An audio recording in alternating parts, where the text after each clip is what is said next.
कुसुम 26 साल की बेहद खूबसूरत ये महिला थी। मनोज नाम के लड़के से इसकी शादी हुई थी। कुसुम की शादी के वक्त उम्र 26 साल थी और बहुत ही खुशहाल जीवन को ये जी रही थी। मनोज भी कुसुम की खूबसूरती पे इस कदर फिदा था कि कुसुम के आगे पीछे वो लट्टू की तरह फिरा करता था। कुसुम का यहाँ पर एक देवर था जिसका नाम था सूरज। सूरज हालांकि किसी दूसरे शहर में जॉब किया करता था और 30 त्योहारों पे ही इसका अपने घर पे वापस आना हुआ करता था, लेकिन जब भी ये अपने घर आता तो अपनी खूबसूरत भाभी को छेड़ता जरूर था, उसके साथ हंसी मजाक किया करता था। और जो कुसुम थी इसको भी अच्छा लगता था कि जब सूरज उसको छेड़ा करता था, उसको तंग किया करता था। हंसी मजाक का, एक दूसरे को छेड़ने का, तंग करने का ये रिश्ता है और दोनों इस रिश्ते को भी अच्छे से निभा रहे थे। मनोज के सामने भी सूरज कई बार कुसुम को इधर उधर छेड़ दिया करता था। मनोज ने भी कभी माइंड नहीं किया। लेकिन समय के साथ एक ऐसा मोड़ आता है कि जहाँ पर सूरज कुसुम को कहता है कि वो उससे शादी करना चाहता है और जो कुसुम है वो भी सहर्ष राजी हो जाती है सूरज के साथ शादी करने को। लेकिन यहाँ पर पूरे गांव में इस बात का बहुत बड़ा विरोध किया जाता है, सब नाराज थे। लेकिन सूरज अपनी बात से टस से मस नहीं होता और कुसुम को साथ अपने लेके किसी दूसरे शहर में जहाँ पर वो जॉब करता था चला जाता है। लेकिन उसके बाद कुसुम और सूरज की ज़िंदगी में क्या हुआ, आइए जानते हैं इस कहानी में। कहानी बहुत ही इंटरेस्टिंग और हार्ट टचिंग होने वाली है। वीडियो को अंत तक जरूर देखिएगा और वीडियो को लाइक, चैनल को सब्सक्राइब भी जरूर कर दीजिएगा। तो ये आज की जो कहानी है ये उत्तर प्रदेश की है। साल 2019 में उत्तर प्रदेश में एक गांव, उस गांव के अंदर रहा करता था मनोज। मनोज अब 28 साल का हो चुका था और इसके लिए अच्छे अच्छे रिश्ते आ रहे थे। मनोज वैसे कुछ काम धंधा करता नहीं था, ये खेती बाड़ी ही किया करता था और खेती बाड़ी की अच्छी खासी ज़मीन थी, जमींदारी लोग थे। तो मनोज के लिए जब अच्छी अच्छी लड़कियों के रिश्ते आने लगे तो मनोज अपने भाई सूरज से पूछा करता था कि यार इस लड़की की शादी करूं कि इससे करूं।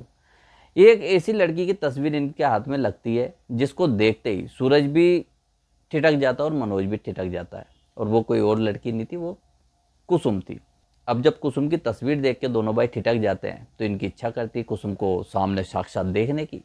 सूरज कहता है कि भैया शादी करना तो इसी लड़की से करना, बहुत ही ज़्यादा खूबसूरत और बहुत ही ज़्यादा प्यारी ये लड़की लग रही है। मनोज इस लड़की को, कुसुम को सिलेक्ट कर लेता है। माता पिता के साथ ये कुसुम को देखने के लिए उसके घर जाते हैं और जब वहाँ पर रिश्ते की बात होती है तो कुसुम भी मनोज को देखकर उसको पसंद कर लेती है। शादी की तय पाई हो जाती है, शुभ मुहूर्त में इन दोनों की शादी हो जाती है साल 2020 के अंदर। अब यहाँ पर जब इन दोनों की शादी हुई और जब कुसुम ब्याह के मनोज के घर आ जाती है तो ये बहुत ही खुशी से अपना वैवाहिक जीवन जी रहे थे। और यहाँ पर जो सूरज है ये कुसुम के साथ हंसी मजाक बहुत ज़्यादा किया करता था। हालांकि जो सूरज है वो ज़्यादा दिन तो अपने घर पे रहा नहीं करता था, किसी त्यौहार वगैरह के मौके पे ही अपने घर आता था, वरना अपनी जॉब पे दूसरे शहर में रहा करता था। कुसुम से फ़ोन पे काफ़ी लंबी लंबी बातें भी किया करता था, उसको छेड़ा करता था, उसको हंसाया करता था, गुदगुदाया करता था। कुसुम भी अपने पति मनोज और देवर सूरज के साथ बहुत ज़्यादा खुश थी। सास ससुर का भी ये बहुत ज़्यादा ख्याल रखा करती थी। घर में खुशहाली थी। लेकिन एक दिन खेत में काम करते हुए जो मनोज है इसको कोई जहरीला सांप काट लेता है और जब ये खेत से वापस नहीं आता तो घर वालों को फिक्र होती है कि आखिर मनोज चला कहाँ गया। लगातार इसके मोबाइल फ़ोन पे कॉल किए जाते हैं लेकिन मनोज कोई जवाब नहीं देता। जब गांव के लोग उधर की तरफ जाते हैं तो देखते हैं कि वहाँ पर मनोज जो है खेत के अंदर लेटा हुआ है, इसके मुंह से झाग आ रहे हैं। घर वालों को इत्तला दी जाती है, घर वाले भी घबरा जाते हैं। ये दौड़ के जाते हैं, देखते हैं वहाँ पर जो मनोज है बिल्कुल अचेत होके ज़मीन पर लेटा हुआ है। नब्ज वगैरह टटोल ली जाती है, सांस वगैरह चेक की जाती है, पता लगता है कि मनोज अब इस दुनिया में नहीं रहा। घर में तो मातम छा चुका था और अभी कुसुम और मनोज की शादी के महज 5 महीने बीते थे और यहाँ पर ये चीज़ सबको देखने को मिल गई। घर वाले बहुत ज़्यादा दुखी थे और सबसे ज़्यादा दुखी थी कुसुम। उसका तो सुहाग लुट चुका था। अभी भरी जवानी के अंदर वो इस तरीके से विधवा हो चुकी थी। गांव के लोग तमाम तरह की बातें करने लगे कि ये जो कुसुम है इसके ही पैर गलत है, घर आते ही जवान लड़के को ये खा गई। अब जब इस तरह की बातें होने लगी तो कुसुम के ऊपर लांछन लगाने लगे सारे गांव वाले और गांव वालों से ज़्यादा घर वाले। अब कुसुम खैर जाती कहाँ पे, उसी घर में रह रही थी, लेकिन जो अब कुसुम के सास ससुर थे वो कुसुम का जीना हराम कर चुके थे। सूरज था वो भी आया हुआ था और जब सूरज जब गांव वालों की ये बातें सुनता है तो उस वक्त तो वो कुछ नहीं कह पाया क्योंकि माहौल ही ऐसा था गमगीन। अब जिसके मुंह में जो आ रहा है जो बोल सकता है कि इससे बहस तो क्या ही करता। लेकिन जब घर के अंदर वो कुसुम के साथ इस तरह का बर्ताव देखता है तो उससे रहा नहीं जाता। अपने माता पिता को समझाता है कि इसमें कुसुम की क्या गलती, कोई कुसुम ने थोड़ी वहाँ पर सांप छोड़ा था और वो उसको खा गया मनोज को। ये होना था जो होना ही था, अब इसको कौन ही टाल सकता है। लेकिन घर वालों की समझ में ये बात कहाँ आने वाली थी। खैर अब यहाँ पर जो सूरज है इसका जॉब पे जाने का टाइम हो चुका था ये अपने घर वालों को समझाता है, लेकिन कोई फ़र्क नहीं देखता, तो ये जॉब पे चला जाता है। अब यहाँ पर जब मनोज खैर खैरियत पूछने के लिए घर पे फ़ोन करता, तो घर वाले कुसुम से बात ही नहीं करवाते थे। मनोज कुसुम के मोबाइल फ़ोन पे कॉल करता है, उससे पूछता है कि तुम ठीक तो हो। कुसुम पहले तो काफ़ी छुपाने की कोशिश करती कि उसकी क्या स्थिति है, लेकिन अब ज़्यादा देर तक अपने दिल का गम कैसे ही छुपा सकती थी, और सूरज से वो सारी बातें कर ही लिया करती थी। कुसुम मनोज को कहती कि घर में उसकी इतनी बुरी हालत है, इसको कुलक्षणी उल्टा और न जाने किन किन बातों से ताने मारे जाते हैं। गाँव वाले तो गाँव वाले, घर वाले भी नहीं छोड़ते हैं। सूरज जब यह बात सुनता है तो ये बहुत ज़्यादा दुखी होता है। अब सूरज को जब भी छुट्टी मिलती है घर आता है अपने वापस। घर आता है तो देखता है कि जो कुसुम है वो, उसका चेहरा बिल्कुल मुरझाया हुआ है। कोई कह नहीं सकता कि ये वही खूबसूरत महिला है जिसको मनोज ने कभी पसंद किया था और उससे शादी की थी। आज तो ये बिल्कुल मुरझाई हुई और बिल्कुल ऐसी लग रही थी जैसे कोई दूसरी औरत है। बिल्कुल कमज़ोर हो चुकी थी, आंखों में वो चमक ही नहीं थी, और बाल भी बिखरे हुए और बिल्कुल हुलिया ऐसा बना रखा था जैसे कोई पागल महिला घर में हो। सूरज कहता है कि भाभी तुमने ये हाल क्या बना रखा, तुम इस तरीके से कैसे? तुम थोड़ा तैयार हो लो, नहा लो धो लो और थोड़ा सा बन ठल के रहा करो, ऐसा भी क्या हो गया?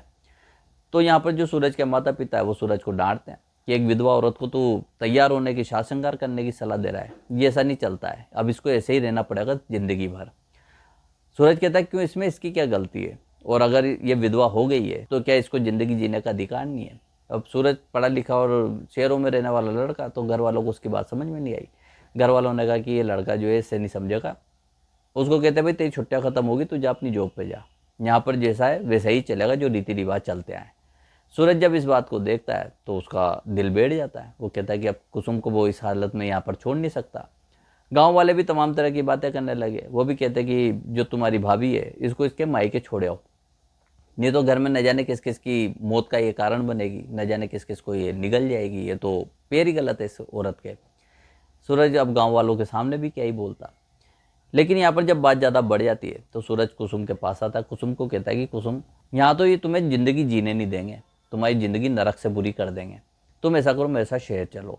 कुसुम कहती कि मैं तुम्हारे साथ कहीं भी नहीं जा सकती, अब इस तरीके से अपने देवर के साथ मैं चली जाऊंगी तो गांव में तो और ज़्यादा थूथ होएगी मेरी। सूरज कहता मैं शहर में अकेला रहता हूँ, मुझे 2 वक्त का खाना खुद को ही बनाना पड़ता है या मुझे होटलों में खाना पड़ता है, तुम यहाँ पर रह के करोगी भी क्या? मेरे साथ चलो, मेरा 2 वक्त का खाना ही बना दिया करो। अब जब घर वालों ने भी ये बात सुनी तो उन्होंने कहा कि चलो ले जाओ इसको, एक नौकरानी की तरह ही काम करेगी, कम से कम ये है कि शहर में बैठेगी, नौकर का खर्चा तो बचेगा। घर वाले भी कुसुम को सूरज के साथ भेज देते हैं। अब जब कुसुम और सूरज यहाँ पर शहर में आ जाते हैं तो यहाँ पर सूरज कुसुम को अपने पास बिठाता है और कुसुम से कहता है, कुसुम क्या तुम मुझसे शादी करोगी? कुसुम जैसे ही बात सुनती है उसकी आंखों में आंसू आ जाते हैं। वो सूरज को चौंक के देखती है, उससे कहती है तुम पागल हो, किसी बात कह रहे हो? सूरज कहता है तो क्या हुआ, तुम भाभी हो, मैं तुम्हारा देवर हूँ, और भाई की अगर मौत हो गई तो ये हम कर सकते हैं, एक भाभी और देवर में शादी का रिश्ता बन सकता है। कुसुम कहती कि नहीं, इससे तुम्हारी बहुत ज़्यादा बदनामी होगी और मेरी भी बहुत ज़्यादा बदनामी होगी। तो यहाँ पर सूरज कहता है कि बदनामी तो तब होगी कि जब तुम किसी पराये मर्द के साथ भाग जाओ या उसके साथ शादी कर लो, लेकिन मैं तो घर का ही हूँ, और हम दोनों अगर शादी कर लेते हैं तो ज़्यादा समाज वाले क्या ही कहेंगे, और हम गाँव में तो रहने वाले हैं नहीं, शहर में रहते हैं। तुम इन सब चीज़ों को दिमाग से निकाल दो। कुसुम थोड़ा बहुत सोच विचार करती है, लेकिन वो फैसला नहीं ले पा रही थी। 3-4 दिन तक न तो उसको नींद आई, न उसको कुछ खाना पीना अच्छा लगा। उसके दिमाग में बस सूरज की यही बात घूमती रही। लेकिन सब तरफ से तोल मोल जब वो कर लेती है और अपने दिल को टटोलती है तो कहीं ना कहीं वो भी सूरज से प्यार करने लगी थी। यहाँ पर कुसुम जब सूरज उसको ज़्यादा फोर्स करता है तो मना नहीं कर पाती और वो सूरज को गले से लगा लेती है। सूरज की खुशी का ठिकाना नहीं था। यहाँ पर शहर में ही कुसुम और सूरज दोनों कोर्ट मैरिज कर लेते हैं। अब कोर्ट मैरिज करने के बाद अब ये गांव पहुँचते हैं। गांव पहुँचते तो जो कुसुम थी बिल्कुल दुल्हन के लिबास में, लहंगा वगैरह पहन के, साड़ी वाड़ी जो भी लाल कलर की इस तरह की पहन के। गाँव वाले देखते हैं कि यार ये कुसुम जो विधवा औरत है इतनी बनठन के और सज सवज के क्यों आई हुई है। जब ये घर पहुँचते हैं तो गाँव वालों का तांता लग जाता है इनके घर के बाहर। सास ससुर भी देखते हैं तो कुसुम को कहते हैं कि तुम हमारी इज्जत क्या पूरी मिट्टी में मिला देना चाहती हो? तुम एक विधवा औरत हो और उसके बाद तुम इस तरीके से तैयार हो के बनठन के यहाँ पर आई हो। तुम्हें क्या बिल्कुल भी अकल नहीं है? क्या बिल्कुल भी समाज का डर नहीं है? तुम्हारे माता पिता ने क्या तुम्हें बिल्कुल भी रीति रिवाज नहीं सिखाए? तो यहाँ पर सूरज कहता है कि मैंने कुसुम से शादी कर ली, अब ये सुहागन है, अब ये विधवा की तरह क्यों रहेगी? अब ये सारी चीज़ देखने के बाद घर वाले चौंक जाते हैं। सूरज को और पूनम को बहुत ज़्यादा डांटते डपटते हैं। गांव वाले, गांव में भी जो बड़े बुजुर्ग थे वो भी इन दोनों के बीच में कूद पड़ते हैं। वो भी सूरज को और पूनम को बहुत भला बुरा कहने लगते हैं। सूरज गांव वालों के सामने जो वो बड़े बुजुर्ग लोग आए हुए थे उनसे कहते हैं कि अगर तुम्हारी बेटी विधवा हो जाए तो क्या तुम अपनी बेटी को ज़िंदगी भर विधवा के रूप में देखना चाहोगे या फिर उसकी कहीं और शादी कराने की कोशिश करोगे? अब जो गांव वाले थे, जो बड़े बुजुर्ग थे, वो बिल्कुल निरुत्तर थे, क्योंकि उनकी बेटी के ऊपर ही सूरज ने ये सवाल पूछ लिया था। सब मुंह बनाते हुए धीरे धीरे वहाँ से जाने को हुए। तो सूरज ने अपने घर वालों को समझाया कि आप इन गांव वालों की बातों में आके अपनी बहू की ज़िंदगी बर्बाद करना चाह रहे थे। ये भी तो किसी की बेटी है। आज मैंने पूछा कि तुम्हारी बेटी विधवा हो जाए तो उसको सारी ज़िंदगी भर विधवा रखोगे? क्या उसको इन्हीं रीति रिवाजों की बेड़ियों में बांध के रखोगे या उसके सुखद भविष्य के लिए कोई कोशिश करोगे? सब भाग्य ना। आप इनकी बातों में आके अपने घर में क्यों आग लगाना चाहते हो? कि जो सूरज के माता पिता है उनको भी बात समझ में आती है कि लोग तमाशा देखते हैं। किसी के घर में अगर चिंगारी लग रही हो तो उसको हवा देते हैं ताकि ये आग में भभक जाए और लोग उस पर हाथ सेकें, मजा लें। यहाँ सूरज ने जो कुसुम से शादी कर ही ली थी, तो अब घर वाले भी क्या ही कहते। घर वालों ने सूरज और कुसुम को आशीर्वाद दिया, उन्हें एक्सेप्ट किया। कुसुम और सूरज की जो भी रीति रिवाज जो होते हैं उस हिसाब से इनका गृह प्रवेश कराया जाता है। खैर 2-4 दिन कुसुम और सूरज वहाँ पर गांव में रुकते हैं। उसके बाद जो सूरज है वो कुसुम को लेकर शहर चला जाता है। आज 2026 चल रहा है। 2025 में कुसुम और सूरज ने शादी की थी। आज इनकी शादी को 6 साल हो चुके हैं। कुसुम और सूरज के 2 बच्चे हैं और ये दोनों अपने वैवाहिक जीवन को बहुत ही आनंदमय तरीके से जी रहे हैं और अपने बच्चों की परवरिश कर रहे हैं।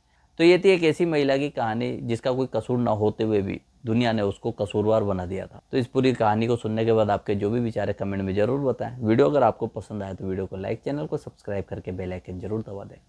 फिर मिलते हैं एक नई कहानी के साथ। वीडियो देखने के लिए बहुत बहुत धन्यवाद।